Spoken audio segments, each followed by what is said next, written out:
What's up, YouTube? It's your boy Sonny Daniels with another one. This one, it's a banger. Yes, a big banger. Like I told you guys, I've changed the routine of this channel. I'm no more talking about lifestyle. I'm more on doing on sports, anything sports that makes the headline. I am talking about that. And what else? What else to talk about than the Euro 2024? I'm a huge football lover. I love soccer. Like I told you earlier on, I enjoy watching football and I have to talk about the Euro 2024. So let's get right into it, guys. Guys, the Euro tournament has been full of ups and downs. It's not the most exciting tournament I've watched. The World Cup is way more interesting. Even the Euro before this Euro was way interesting because there have been a lot of boring games. But as long as the teams that are in the quarterfinal are there, it shows that yes, they're the good teams, they are great teams, and they are worth talking about. So we're talking about the quarterfinals. My predictions are going to be in the last piece of the video. So I'm just going to talk about the teams who are going to face themselves. I'm going to highlight some of the things to watch out and some of the things you will look forward to the games this weekend. Yeah, if you stick right, if you're new to this channel, I'm Sonny Daniels once again. I talk sports, anything that make the headline through sports. Welcome to my channel. Let's go. So guys, let's talk about the first quarterfinal. For me, this first quarterfinal for me is the best of every of these quarterfinals. Every team who are going to face themselves, this one I'm going to talk about is the best, which is Spain against Germany. Wow, what a game. When you're talking of the two most exciting football teams in this tournament, I mean, one is way better than the other, but two of them have been the top notch of this tournament.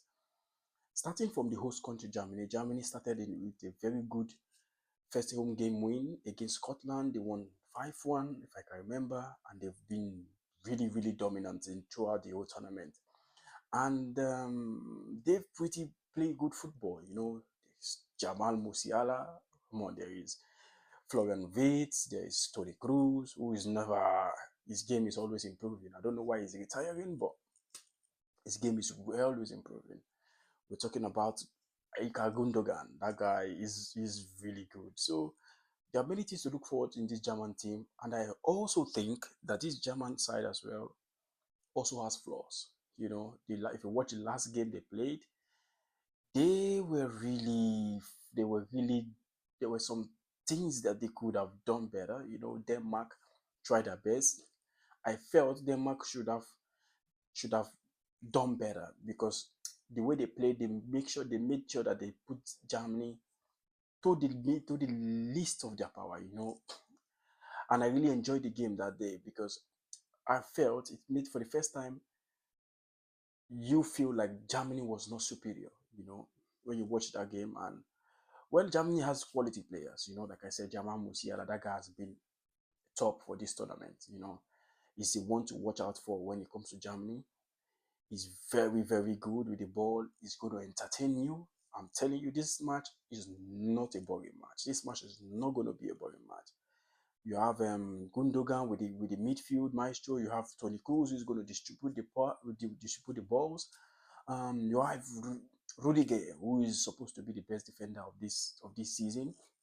He is going to be ready for some top notch. So Germany should be very, very, very prepared for this game. And I think throughout the tournament, if they play the way they play the first and the second game of the tournament, they still have a chance to go through this game. So let's talk about the team they are facing, which is Spain. Oh, oh, oh. Spain, for me, are the best team in this tournament. When you talk of Spain, that team, I don't know, De La Fuente, what he did with that team is great. It's been amazing so far. Come on, when you talk about Spain, you don't talk about Lamine Yamal. My goodness, a guy who is 16 years doing his exams in the night and dribbling past people in the afternoon. Like, that's crazy. I've never had something like that before. And you talk of the left, Nico Williams. Man, like that team is super exciting. When you talk of the midfielders, call of Fabian Ruiz, Pedri, who is very good with his feet, and the very good defensive midfielder, who for me at the moment, there's no midfielder better than him right now, Rodri. Like if you look at that team, the team has depth, the team has attack. They are not this tiki-taka kind of Spain which we knew about, you know. Remember when there was Fabregas, Xavi, they could pass 1,000 pass in one game and get 2 shots on target. But this team, they don't pass. They attack, they defend. They are vertical, they run. And once the ball get through Lamine Yamal or Nico Williams, everybody stand up in their feet because there's something that's going to happen. So that's why this game is super exciting. I'm so excited for this game because I think this is the best game to watch throughout this quarterfinals. Guys, I am very sure that this game from first minute to the 90 minutes, it's going to be banger. I don't think it's going to get to penalties. I don't think so. I think it's going to end the 90 minutes. And I think who wants it more, get the victory. So watch out. The stars to watch out for this game is Nico Williams, Lamine Yamal, Jamal Musiala, Anthony Cruz. I won't put Vitz there because Vitz has not been consistent, but I will put Tony Cruz there. Watch out for those guys, man. Watch out for those guys. And don't forget, they have Morata, who has been outstanding in this tournament as well. Don't forget about that. They also have Dani Olmo, who could come in and bring in some good fight in the game. You know, they have Spain really had depth in this team, and the coach really did very well. They have a game plan. They know what to do. As long as the ball gets into Nico Williams or Lamine Yamal one-on-one, that's the problem. That's where I have problem with Germany. The defense is not too tight. If you leave Nico Williams and Lamine Yamal one-on-one on a counter-attack, it's over. It's over. We're talking of 3-0 in the first half. So they should watch out. They should make sure that they don't move forward too much and they don't leave their back open. Because those guys could counter, those guys could dribble, could go past 2 players in a second. And once they go past, and the funny thing is this, they are so good that after they beat players, they could also give a pass, like Lamine Yamal will give a final pass, although he could be better with his finishing, but his final pass, they give this final pass that you don't expect. And the midfielder, they knows that once they give the ball to Lamine Yamal or Nico Williams, they have the chance to score. So this game is going to be very interesting. I am looking forward to this game, man. Oh, prediction, I'll leave it to the last minute of this video. So let's go to the second one. France versus Portugal. This is also big game. In the paper, it's a big game. Mbappe versus Ronaldo. The idol versus his young kid looking up to him. Like, guys, let's start with France. France have been boring this tournament. They have not scored goal in an open play. So they've been really literally boring. They scored an own goal, one penalty, I think 2 own goals and 1 penalty, I guess. They've been really boring. Like, Jesus, I have watched France in the World Cup. They are exciting when Mbappe is with the ball. I don't know, maybe because of the French players are expecting Mbappe to do something. I mean, French has good squad, man. You are looking at the forward, Giroud, Griezmann, Dembele, Colomwani. Man, they have really good squad. I don't know why they're playing kind of weird football lately, man. Like, they have been boring. And the last time I watched that game, I had to switch it off after 75 minutes, man. Belgium, if Belgium was Belgium of before, they could have beaten France. I mean, they struggled against Netherlands, France. So you don't know what France you could expect. And one thing you should also look out for is when the game gets tough, when they go in like from this quarterfinal, they always show up. They always show up. Euro have been really difficult tournament for France lately. They lost the last one to Switzerland. Yeah, like I don't know. It's been weird France game this tournament. Are they gonna play this weekend against Portugal? I have absolutely no idea, but I'm sure coming out of this, they could be favorites because of the squad they have and the experience, and they are very young, and they have the best player in the world currently, Kylian Mbappe. So if that guy turn up, it is over. If Kylian Mbappe turn up and all the French turn up, it could be over for Portugal very early. Yeah. So let's talk about Portugal. If you talk about Portugal, you don't talk about Cristiano Ronaldo. It's you're not talking this. Maybe you should change the topic, man. Cristiano Ronaldo have been an instrumental force, although he hasn't scored in this tournament, but he's been living up to the expectation. At with that age, you have Pepe, which is 40, you have Ronaldo, which is 39. They are really with young couple of players. I think Portugal has been playing. They played more exciting football than France, although although Portugal has flaws, which France could capitalize on. If you watch the last game, Portugal against Slovenia, Cancelo is a good, very, very good player. Um, the other guy, the one with the left wing, I forgot his name, Mendes, is a very good player. But those guys can't defend. They are very good attacking, but they can't defend. If France could capitalize on a mistake from the midfield, Cancelo can't stop Mbappe. As good as Cancelo is, he doesn't know how to defend. He can't stop Mbappe. If Dembele is there is a problem for Mendes because Dembele has speed, only that his end product is just whack. I think France has a chance here. Also Portugal. So Portugal, if they want to stand a chance to win this game, they have to defend very well. I mean, Pepe is 40, but he's defending like he's 20 years. I mean, they have to defend very well. They have to forget about having the ball, dominating the game. Well, they could dominate the game if they want to.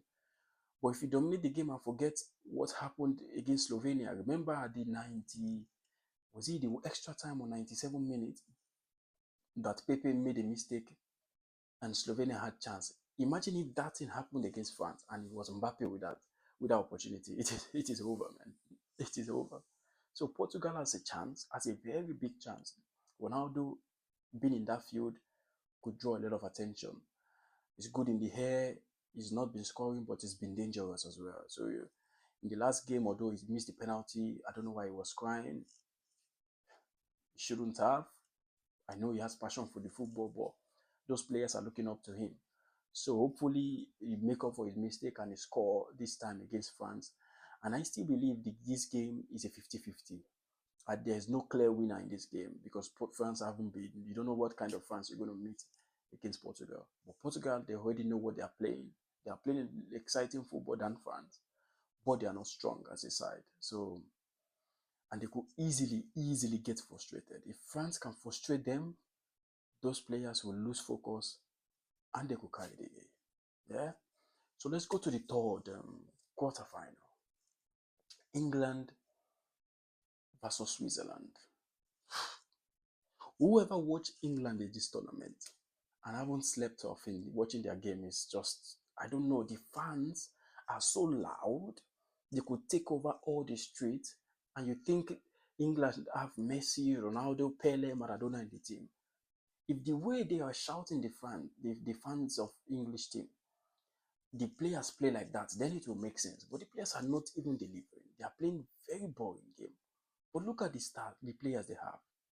They have Saka, they have Bellingham, they have Foden, they have Kane, they have Declan Rice, they have Walker, they have all these players that are huge in English squad. When you go to the Premier League, those guys they just currently won the Champions League, this squad. Arsenal, they are very good. They almost won the Premiership. Look at the players they have, Declan Rice and Saka. Those are not small players. Those are big players. They are expected to do more things for England. But what is the game? What is Gary Southgate? Some people mostly blame Gary Southgate. Yes, he has some fault in there, but he's not the one playing, man. Like, the players are the one playing. Every tournament England play, even when I knew them from Rooney, Lampard, they have never played exciting football. Like, they have never been sure that they're going to win, like actually win a tournament. Apart from the World Cup, we just passed, which they lost against a very good French team.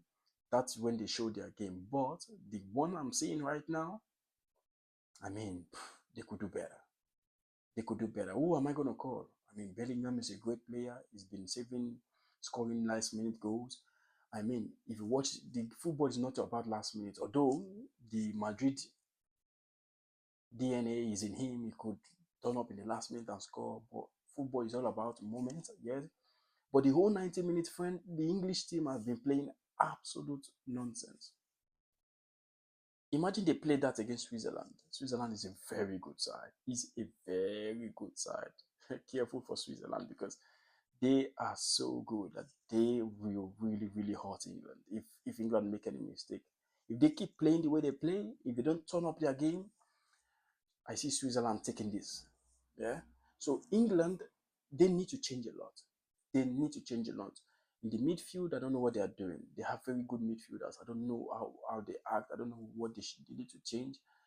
I think um, I think Foden playing in that left wing, it doesn't make sense for me. I don't know. They need to change. They need to change the formation. Either Foden go to the midfield and they bring a right foot player who knows how to beat man one on one. I don't know. That's where I need to change. I also need to see that they have to change Triple. Like Triple is a good player, but putting him in that left wing doesn't suit him, and he's been losing ball lately. I don't know what is happening to Kai Walker. I mean, Kai Walker, man, like Kai Walker in Manchester City, man, that guy is good. I don't know what's going on in the team in England. I think all these English people, maybe they overdrank something and they've not been playing very well lately. I don't know, you know. So it's kind of funny and team England team playing this way, you know. I mean, they could do better. They could do better. They could do better. And I still believe they are very strong favorite to beat Switzerland if they really turn up. If they turn up, oof, it could end in a 4 or 5 goal win.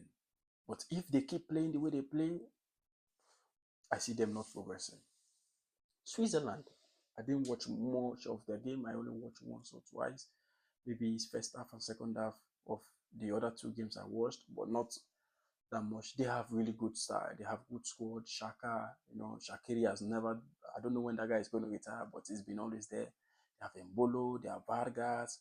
They beat Italy the other day. I mean, they are good. They are really good side. They are really, really good side. They are strong.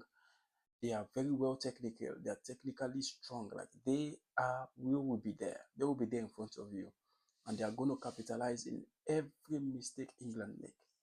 I don't have much to talk about Switzerland because I haven't watched much of that game, but the highlights and some of the things I've watched have been very, very encouraging. And I'm very sure that Switzerland will take their chance. If England give them at least one, they will take their chance. And if they score England first, forget about the game. Maybe Bellingham think this is Madrid, but this is Euro, man. This is different. You might have the mentality while your teammate don't. If you are the only one that they are looking for to do something, you're not Messi, bro.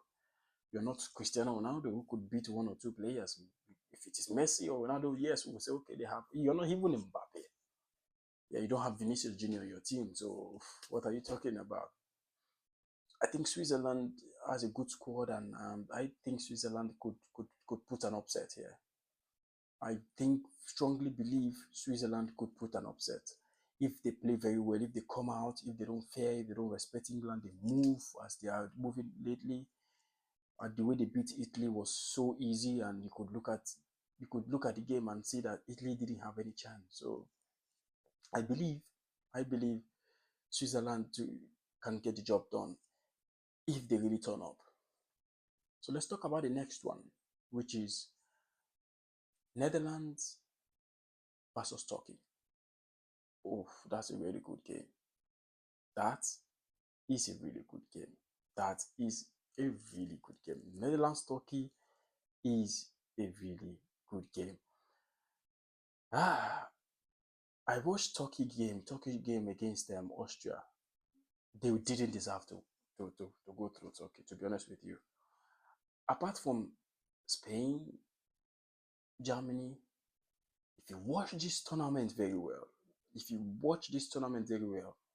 apart from Spain and Germany, Austria have been the team playing exciting football.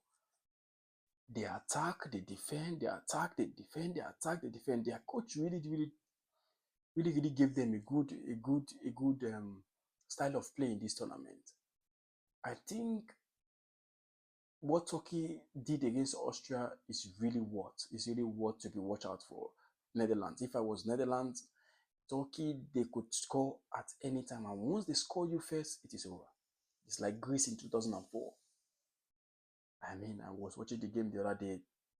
They didn't have much chance. The chance they have was based on the attack the Austrian people were having, and they capitalized on the counter attack. But the two goals they scored was just in corner, and it was the first minute of each half. So Turkey are a team which capitalize on mistakes. Like, they are really good, and once they score you, you have a problem. Netherlands have been good lately. They have been good when you talk about Gakpo. He always turn up for his national team. There's Memphis Depay. There is this guy from Dortmund as well. Yeah, they have a good squad. They have a good side, and they have been playing very well. Although Frankie De Jong is not there, but they've been really, really showing up. Xavi Simons have been really turning up. They play very good, very good. Last game against Romania, I mean, 3-0, job done, and they go through the next round. Like, I confidently believe if Netherlands play their game as they've been playing and really consistent, and they go through. So let's get to the prediction. My prediction for Spain, Germany. I don't know the scoreline, but I'm going to give it 60-40 Spain. I don't know how Spain is going to win, but I believe they're going to get the job done. If, like I said, if Germany play the way they play in the first two games, they could get this game. They could also win this game. I see them winning this game. But looking at the tournament so far, Spain has been the outstanding team. So Spain 60, Germany 40. Let's get to the second one. France versus Portugal. It's a 50-50 game. It's a 50-50 game. But if I would choose a team that's going to win based on this depth and their form and what they could do in any moment and the strength, I will pick France. I would say 55-45 France. I don't know the score line. This could go into penalty shootout. I see this going into penalty shootout, but I see France getting it done. 55-45 France. England, Switzerland. This is where I have a problem. This is where I have a problem. I would say, based on the squad and based on the names, on paper, England should be 80-20. But based on what I've seen so far in this tournament, 55-45 England. 55-45 England. I still believe if England turn up, they could, even if for just 10 minutes of the game, they could literally end the game. Because they have the depth, they have the players, they have world-class players who could turn up at any time. So I think England get this done, but with a small margin. So I'm not going to be surprised if this ends in a shootout. And if it ends in a shootout, Switzerland wins it. But if it ends in an open play, I think England gets it done. Netherlands, Turkey. I see this as a 65-35 for the Netherlands. If Netherlands have been playing the way they've been playing so far and they turn up very well and they don't give any chance to Turkey because those guys are dangerous, they could literally win this game by a lot of goals. But what I've seen so far, Turkey have been really playing well. I mean, they could score you at any time. And if Turkey score first, then we have an interesting game. We have an interesting game. So I will give you 65-35 Netherlands. Thank you guys for this is my picks. Like, thank you guys for sticking around with me. I mean, the EU is exciting. Everybody's talking about it. So I just feel like I should talk about it here and give my own prediction. Like I said, this is a new channel. I start talking about sport lately, and I hope everyone who watch sports also will reckon with what I'm talking about. The Euro is here. It's an exciting tournament, and I hope you watch it. This quarterfinal is going to be banger. First and foremost, the English, the Spain versus Germany. I am looking forward to that, and the rest. Thank you guys for being around with me. Like I said, if you enjoyed this video, give it a thumbs up, subscribe to my channel, leave a comment on what you want me to put on the next video. Until then, see you next time. Shalom.